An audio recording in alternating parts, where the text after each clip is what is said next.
One of these prints came from a Reflex printer and the other one came from an RS Turbo. Can you tell which is which though? Because honestly, most people can't. And that's exactly why this video exists. Because something really strange is happening in the resin printer market. A company that's got a reputation for having expensive lockdown printers just slashed its prices by almost half. And at the same time, they announced something even bigger. The closed ecosystem that made their printers famous or infamous is about to open up. Which raises a really interesting question. Are HeyGears okay? Did they just make their printers far more competitive? Or did they accidentally remove the secret sauce that made them special? Because in my last HeyGears video, I said something pretty clear. Yes, the ecosystem was expensive and it was locked down. The printers themselves had smaller screens and printed slower than many of their competitors. And yet, when people ask me what resin printer they should buy, I tell them the HeyGears Reflex RS. Why? Because it just reliably works. It's a complete workhorse, utterly predictable, utterly reliable. You hit print, it prints, no calibration, no weird tuning rituals, just consistent results. But now the entire equation has changed. What does that mean for you and I? Because as of March the 5th, the prices on these printers have dropped dramatically. The Reflex RS is now $599, down from $999. The RS Turbo is $699, down from $999. And even the commercial Reflex has dropped to $979. The resins are cheaper too, between 10 and 31% depending on the material. And suddenly the biggest complaint everyone levelled at HeyGears is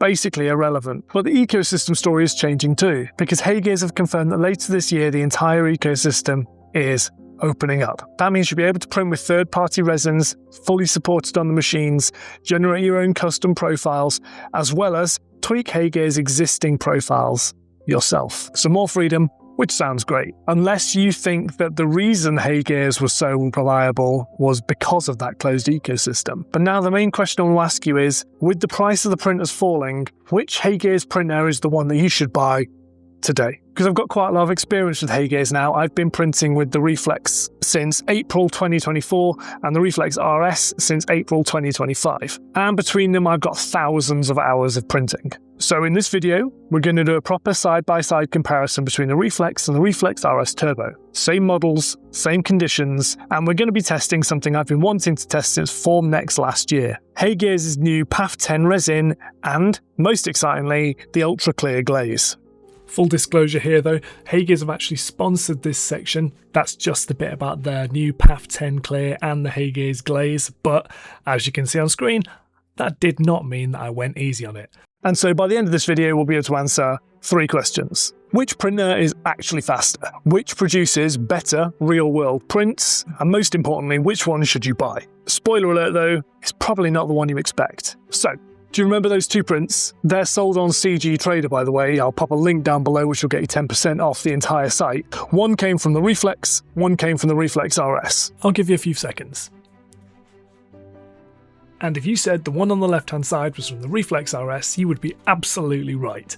Because while the quality of the prints is almost identical, the one on the left is slightly larger to reflect the Reflex RS's bigger build volume and also has a slight purple tint which reflects the properties of the new PAF clear resin.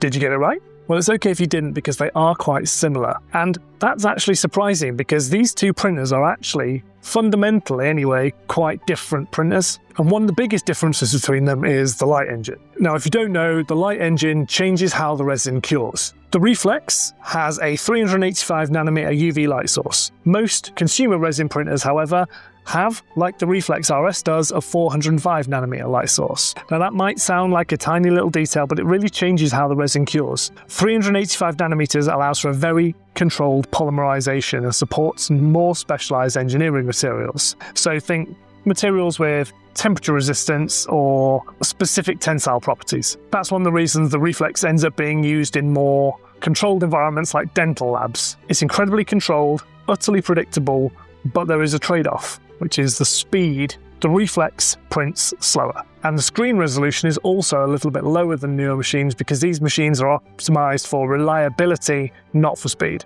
Which is exactly why the RS exists. Because the RS switches to a 405nm light, allowing for faster exposure and larger screens, which brings us to the second thing people often obsess over when it comes to resin printers, and that is resolution. On paper, the RS wins easily here. It's got a bigger screen, more pixels, higher resolution, but here's the reality for you. Print quality isn't just about resolution. It's about optics, it's about exposed control, it's about mechanical stability, it's about software corrections, and HeyGears always been really good at the last part, which is why you've always been able to get great prints even off the lower resolution Reflex printer. So okay, let's just try something for a second. On screen now are two more prints, one from the Reflex, one from the RS Turbo.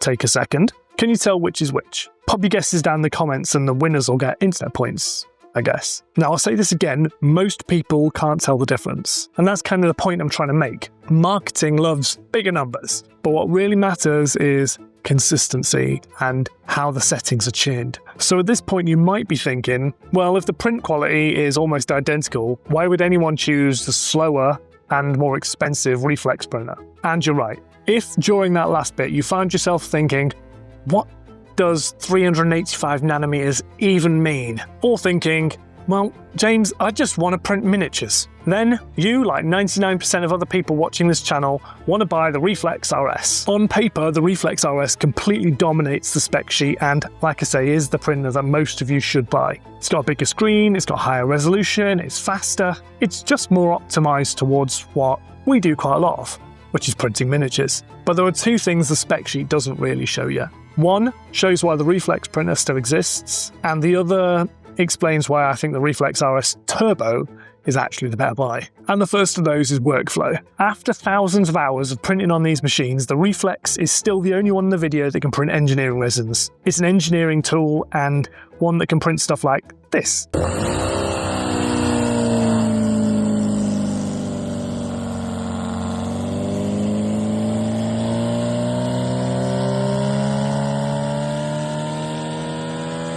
The OG Reflex also has a bigger input screen and a nicer UI, which makes it slightly easier to use, as well as an inbuilt heater, which means you don't need to buy any additional accessories with the printer. It's just good to go right out of the box. If you require models with exact specifications, temperature resistance, tensile strength, specific colours, forget the Reflex RS, you need a Reflex printer, or its successor, the Reflex 2. The RS, on the other hand, feels like an evolution of that idea. The build volume is larger, the resolution is higher, and the throughput of the printer is therefore much faster. The other thing that makes it much more attractive now is the price, which brings it, at $599, right into the ballpark of all the other major prosumer brands. And those other prosumer brands don't have the same stable ecosystem that HeyGears does. But there's one more piece to this test, because it didn't just run standard resins. HeyGears are launching a brand new PAF clear resin to run on the Reflex RS printers, or frankly any other printer that runs at 405nm. The release of the new resin is a perfect opportunity to put the two printers side by side for a comparison. It's actually quite cool that they've decided to do this now, because ever since Formnext last year I've wanted to print more with transparent resins to really show you what's possible if you've got the right materials at hand. Because transparent resins, and I've said this on the channels before, are at best confusing in what you want to use them for, and most often a little bit disappointing if I'm honest. They're cloudy, they're layered, they're just a little sad looking. But the parts HeyGears were showing off Formnext looked clean, bright, glass-like, crazy professional. So I really had one question for the Formnext. Was this real 3D printing, or were they doing some sort of like trade show wizardry? Well, you can see for yourself. Transparent materials are actually a pretty brutal test for printers, and most transparent resins will yellow over time too. So I ran the same models on the Reflex and the RS Turbo, then I glazed them with HeyGears' new clear gloss glaze, which is called the HeyGears Ultra Glaze Clear G115, to give it its nice snappy tile. And honestly, I am absolutely blown away by the results. When the models are unglazed, they have a matte, translucent appearance, but as soon as you put some glaze over the top of them, they go glass-like clear. It is like wizardry. And again, the difference between the two machines is not as stark as you might imagine. I tested lots of ways to cure the resin before I applied the glaze. Everything from cold and fast cures through to water baths, but found the best way for me to cure the resin was to just preheat my curer to 60 degrees and then run the basic settings that come pre-installed on the actual HeyGears machines. So that's a 60-degree bake and then a 60-minute cure. Similarly with the glaze application, I tried a few different methods. I tried with a new airbrush. I tested this new Galerite airbrush with a trigger and really liked the airbrush, but wasn't that happy with the glaze results. So in the end, I ended up just applying the glaze with a brush, and that was by far and away the easiest way to do it. I didn't apply it too thickly, but I made sure to give it a decent enough coating that everywhere was covered. And then I blasted the surface with a heat gun to ensure all the resin just smoothed out, got rid of all the bubbles and settled into all the crevices. Then I cured the glaze at 60 degrees for 5 minutes. Voila. So after thousands of hours of printing on these machines, where does this leave us? Firstly, the price changes matters quite a lot, because the biggest criticism people had about the HeyGears printers was always the same. They were expensive, and suddenly they're not. The Reflex RS at $599 is a completely different proposition to the same printer at $999. Secondly, the ecosystem opening up in this year will be absolutely fascinating, not least in how they actually do it and whether they screw it up.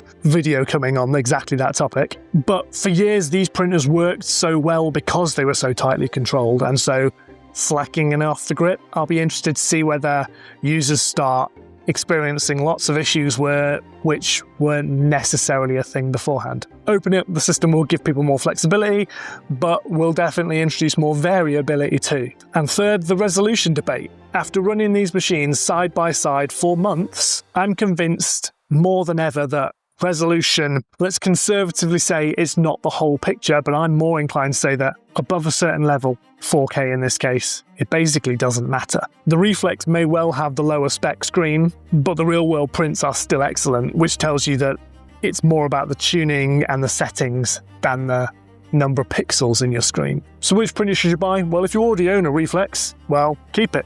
Why would you change it? It's an absolute workhorse. If you're looking to buy today, with the new pricing, and the ecosystem changes coming later this year, the printer that makes most sense for most people is the HeyGears RS Turbo. It's faster, it has a larger screen and a larger build volume, and that extra real estate will allow you to just print more fun stuff. Because when HeyGears opens their ecosystem later in the year, the HeyGears RS will move from being the best resin printer, but one you have to pay a little bit more money for, to being the most compelling resin printer purchase in the entire market. So I will definitely be testing that ecosystem in more detail when it finally launches. Now, as ever, there are links to everything in this video down in the description below, and if you click on any of those links and purchase the products, I get a small kickback which helps to support the channel, and you have my eternal gratitude. Thank you so much. But most importantly, as I say every time at this point in the video, thank you so much for watching this far. Thank you for commenting on the videos. Thank you for subscribing. And most of all, thank you to anyone who supports me on Patreon or joins in the chat over on my Discord. You are all absolute legends and you know who you are. Coming up next on the channel, we have reviews of the Anycubic S1 Max and P1 Max, two printers I'm very excited about, and some seriously exciting developments in the world of UV printing technology. So, without further ado, I've been James, this is RisingApe Minis, and I will see you next time.